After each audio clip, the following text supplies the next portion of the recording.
Okay, thank you very much, Palmy, and welcome to everybody today, and thank you for taking the time out. So today, as Palmy said, we're just going to look at how maybe the decisions around machine translation may influence your content strategy decisions, and how the two can work together in, as we say, a winning combination. So without further ado, let me just kick off by saying what I'm going to cover today specifically. So first of all, just to cover the prize, why would you bother with MT in the first instance, and what can be achieved with MT, and then looking at how we can integrate MT with a content strategy and the decisions, as we've said, that need to be taken around that, together with some questions and answers at the end. So all in all, hopefully about 40 minutes of your time, if that's okay. So looking then straight ahead at the prize, because obviously if MT is going to be integrated into your content strategy, there has to be some viable reasons for doing that. So looking at what we're talking about when we mean MT, and I'm going to use obviously the example of KantanMT, which is a statistical custom MT platform. It's a cloud-based solution, and obviously there are implications around that again for your content strategy, which we'll cover later on. Also, it's extremely customizable, and again, that raises issues for your content strategy, your content management. But really and truly, it's a way of getting the best out of your machine translation platform. Highly scalable for high volume. So what we talk about there is for projects that need to be replicated across a wide range of languages, or indeed need to be scaled up for high volume of words. We also have got involved in some applications where we provide fully automated translations. So clients are using our platform to publish translations that they have produced fully automatically on KantanMT. And that's an application that we're particularly proud of course. So all in all, high speed and high quality translations from KantanMT, and as a result of that, what we've got now is, in a very short space of time, probably around 2 years, with 7 billion words translated, we've 434 billion training words uploaded, and we've over 9,000 engines on KantanMT. So so when I'm talking about MT, I'm talking about this kind of application of MT, customizable, cloud-based, and scalable at speed. To give you an example of some of the, I suppose, successful applications of machine translation, and again why it's worth looking at machine translation as part of your overall globalization strategy, I'm just going to give you a quick overview of a couple of case studies. So this particular one is in the software industry, and it's a company called Interactive Intelligence. They needed to build MT engines for their online help content. They wanted to run a pilot from English to German, and they had a number of other target languages that they needed to scale to. Their KPI, I guess, was the focus on translator productivity. And I suppose some of the challenges that they faced were the complexity of the online help content that they had, and very, very tight production schedules. So really they had less than 4 months to run the pilot and to scale up to those other languages that they required. Now, the results of this is that they deployed KantanMT through their language service provider, which is Malingo. And they were able to scale up they run the pilot and scale up very quickly to add an additional 4 languages in the space of 6 months. They achieved high quality translation output, particularly through the use of good quality training data that they had. And as a result, their translation productivity increase that they saw was between 30 and 50%, again, depending on the language pair. And that's an increase in productivity over, say, your standard translation process without MT. The client report project savings of about between 27 to 40%, again depending on the language pair. And when retraining occurred, they were able to negotiate lower post-editing rates because the quality of the MT output was, it was possible to post-edit it much more productively, much faster. So, those kinds of percentage savings and percentage increases in productivity are what's achievable using machine translation. And that was obviously online help.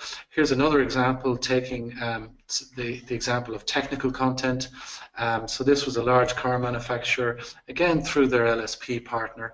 And what they wanted to do was they wanted to translate from English to Dutch. They needed to run a proof of concept again to validate an ROI. Again, the focus was on translation productivity. But importantly, the manual that they wanted to run on the proof of concept was a manual of about 1 million words, and they wanted that to be able to scale. They wanted the solution to be able to scale, and they estimated that there would be up to 50 manuals per annum to translate. Importantly as well, of course, is integration into the existing localization workflow. So they had their various translation management systems and CAT tools, and they needed integration into those. In terms of challenges, they already had experiment with their own in-house MT, but the output of that wasn't what they wanted. So that's why they were running this proof of concept. The result was, after seamless integration into localization workflow, an increase in translation productivity of 25%.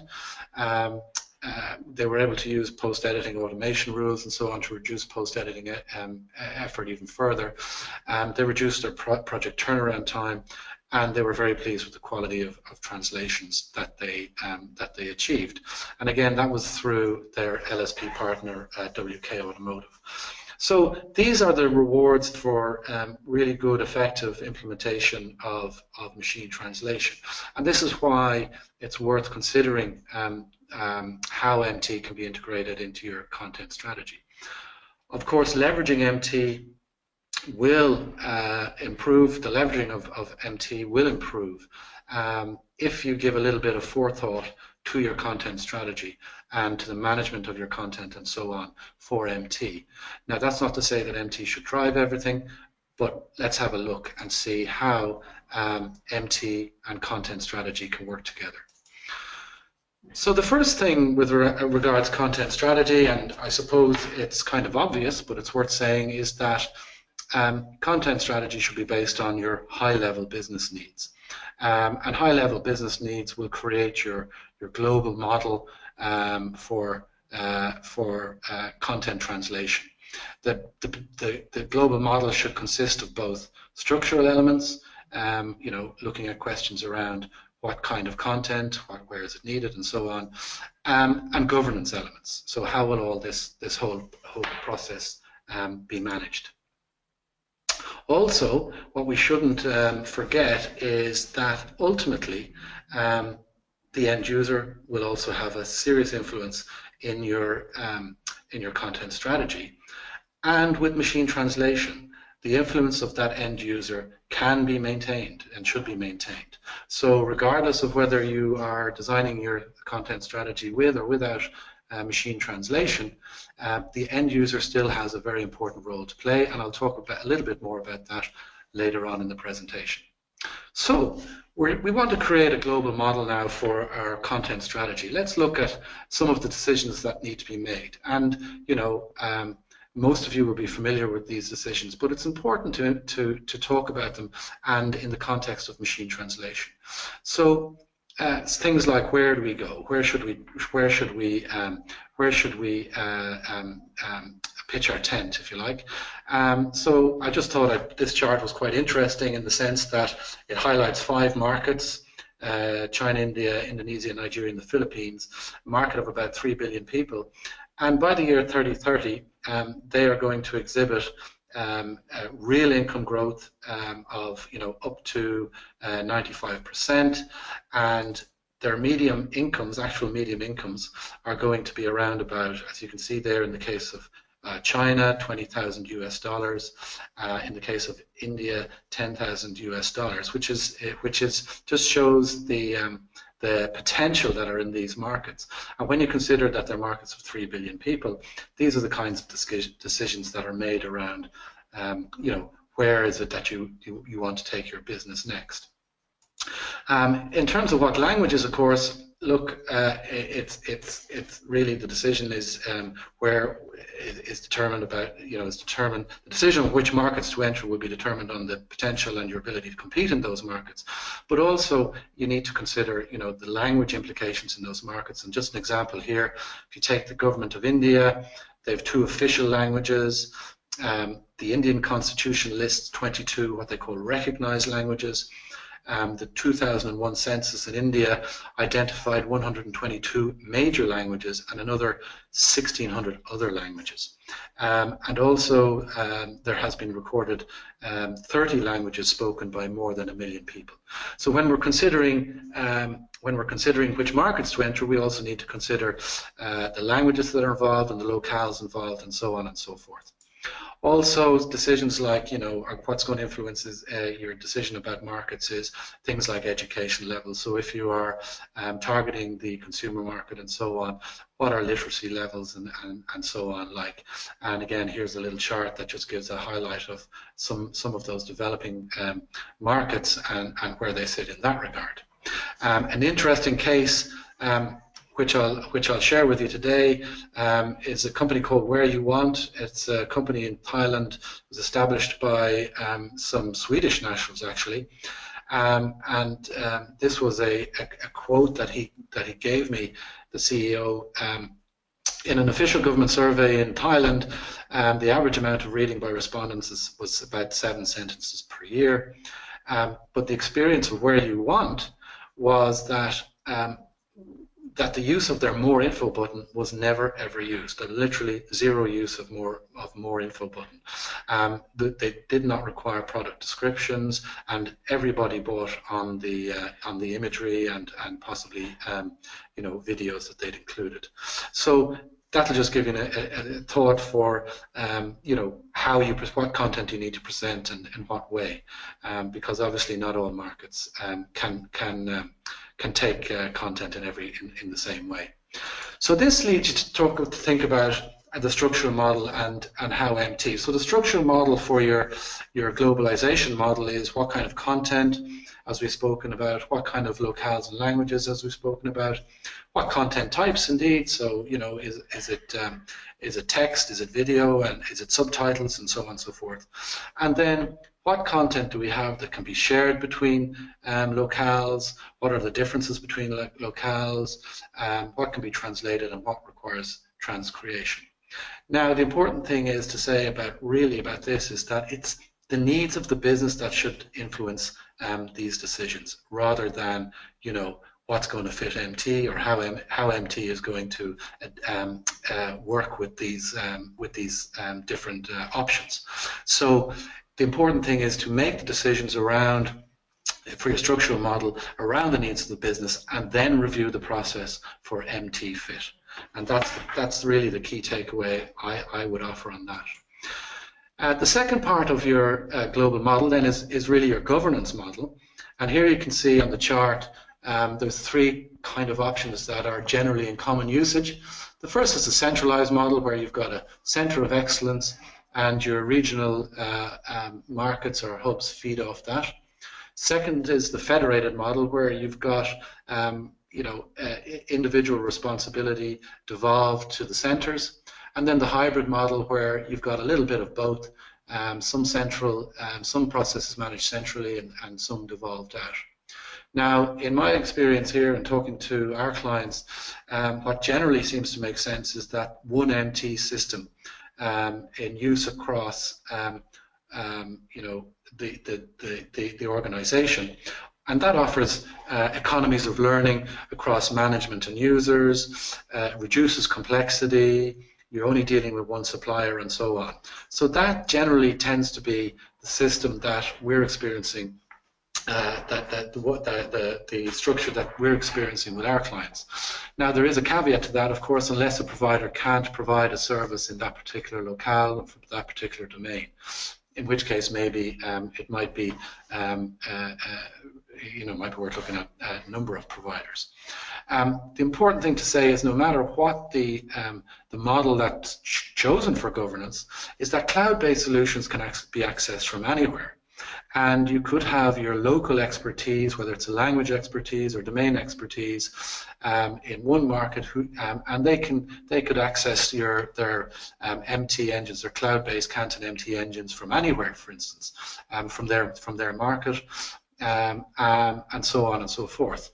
So that seems to be how, indeed, a machine translation could work with your governance model, a particularly cloud-based machine translation.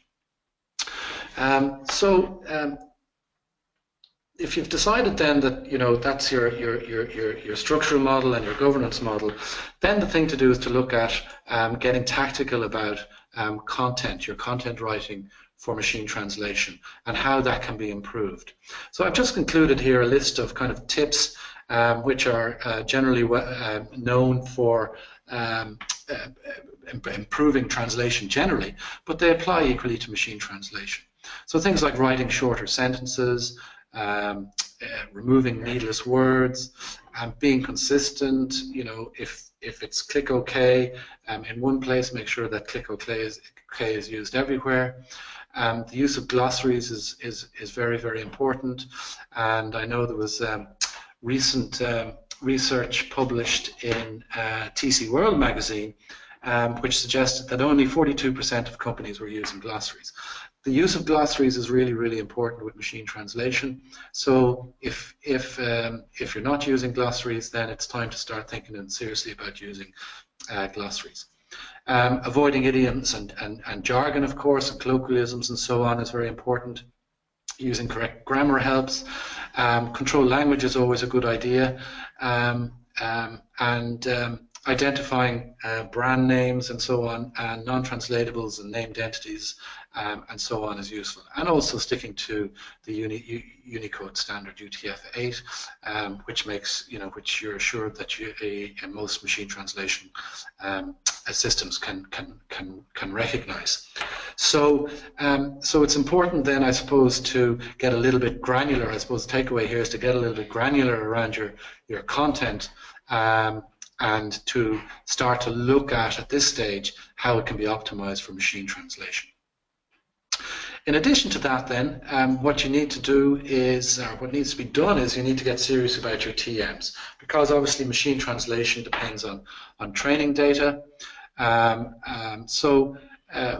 have found that really good results from machine translation can be improved and ameliorated by cleansing TMs correctly. So making sure that, if you've got really old TMs that may be obsolete and out of date, that they're removed, and that the TMs are, properly aligned and so on. And that will really help, obviously, machine translation. The training data can help to improve precision in your machine translation. So having bilingual TMs, you can improve your fluency by loading up monolingual data in your target language. And in order to maintain consistency, of course, that's where your glossaries come in. If there's a lack of TM data starting off, then there's always the option to consider what your MT provider might provide in terms of library data or pre-built engines, and they can help to supplement any lack of data that you might be experiencing. And in the case of Kantan, I have to mention we have stock data in the form of Kantan library, and we also have a fleet of pre-built engines. We have about 100 pre-built engines in specific domains and language pairs called Kantan Fleet. So those are the types of features that your MT provider can offer. KantanMT can offer. I'm not sure about others, but can offer to supplement training data. Getting tactical about your content, getting serious about your TMs, and then finally looking at, how do we determine our quality? And there are a number of ways of doing this. The first is, automated scores. KantanMT can offer automated blue scores, F-measure scores, and TER scores, which give you an idea of how your engine is going to perform. We also have a feature called Kantan Build Analytics, which gives you an idea of the quality estimation by segment, very similar to your fuzzy match scores, of how your engine is performing, and so it scores each segment similar to fuzzy match scores. So it gives you a really good idea of your engine output. But ultimately, as we've said, it's really the customer who decides. And we have a tool called LQR, Kantan LQR, which enables a fully automated linguistic quality review.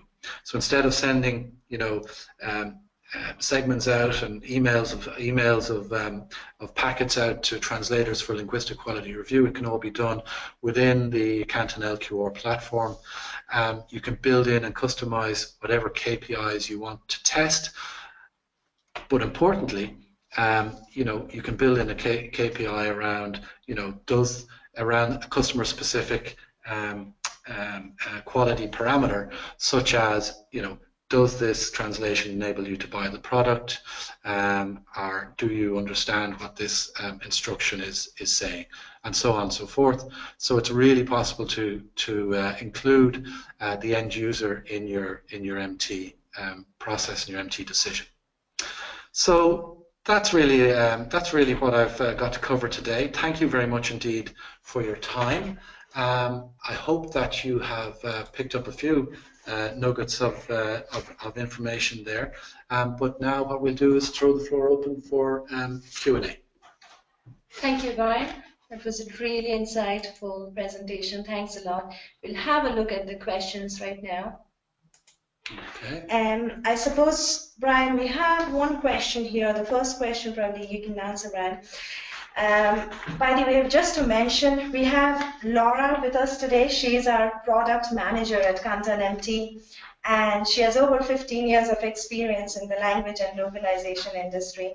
So attendees can feel free to address your questions to either Brian or Laura.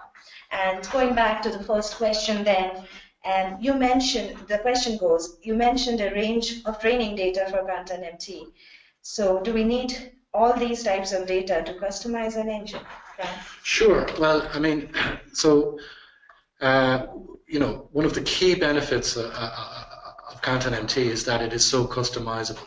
So very few MT providers can actually accommodate the 4 different types of data that KantanMT can accommodate. So bilingual data, monolingual data for fluency, glossaries for consistency, and also additional stock data that can help improve the word range and fluency and so on and so forth.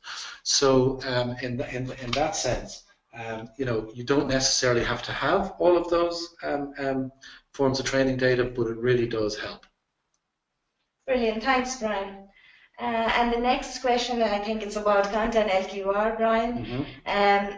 You briefly mentioned a tool to facilitate the quality review process by humans. Can you tell us more about this process? Laura, would you like to take this up? Okay, we'll hand over to Laura, because Laura is very, very familiar with the development of this particular product. Hello there. So Kantan LQR is one of our latest features, and we are very happy to have it because it saves huge amount of time and effort to the person who is managing the quality evaluation. So sometimes before sending something to translation, or once an engine has been trained and a project is going to kick off, normally the owner of that engine would like to know which type of quality is this engine giving me, and depending on this type of quality, they will negotiate one price or another, with suppliers and clients, etc. So to facilitate that, instead of having to do that on the old way, which is what I had to do, I suppose, before I started here, which was using Excel sheets and filling them up and then, you know, analyzing them, etc. All that can be done automatically by using KantanLQR. So as a project manager, I set up my project. I choose my KPIs, as Brian was saying. I can choose some given by Kantan, or else I can choose my own ones. I can create my own ones as well. And then once everything is done, I allow my reviewers to basically see the project. So that my reviewers, as soon as I assign the project to them, they'll see the project and they'll start working. And while they are working, and that means scoring the quality and post-editing, I can actually see, you know, in real time the results they are getting. So it's very powerful, and if you would like to have a demo on KantanLQR, I'll be delighted to, you know, to show it to you. Great. Great. Thank you. Thanks so much, Laura. I'm afraid that's all the time we have for questions today. But if anyone has any more questions, we'll be happy to answer them. And you can mail us at, Brian, do you want to take up one more question? Oh, yeah, we have just one more question here. Do you have any thoughts on releasing raw edited or unedited MT as part of a content strategy? So the question is, do you have any thoughts on releasing raw unedited MT as part of a content strategy? So, well, I do, and we do indeed have some thoughts. So, I think I mentioned before, some of the we have a couple of applications where we release unedited MT for some e-commerce companies. So what they're able to do is they're able to, what we've done is we've built really large engines that are really well customized on particular, not only on particular domains, but on particular content types. So for instance, if you take an online product catalog, we might have an engine for product titles and another engine for product descriptions, for instance. And those two engines are very different, and they are customized for those particular content types. And they're very large engines, multi-million word engines. And what we've been able to do is to achieve a level of quality that is so high that the client is happy to release those translations unedited and publish them directly to their websites. So that's something that we are, that's an application that we're very proud of with KantanMT, and to my mind it shows the really the ultimate application of MT in a real world use case. So I hope that answers your question. You're very welcome. Brilliant. Thank you, Brian. I'm glad we took up that question. And once again, to mention, if you have any more questions, please feel free to mail us at info@KantanMT.com, or if you want a one-to-one demo, please mail us at demo@KantanMT.com. We will send you a few more handout on Kantan Fleet and KantanLQR. There's a lot of interest going around KantanLQR, so we'll be happy to share that information with you as well. Once again, thank you so much for joining us today, and have a great day. Thank you. Thank you very much indeed. Bye. Bye-bye. Bye-bye.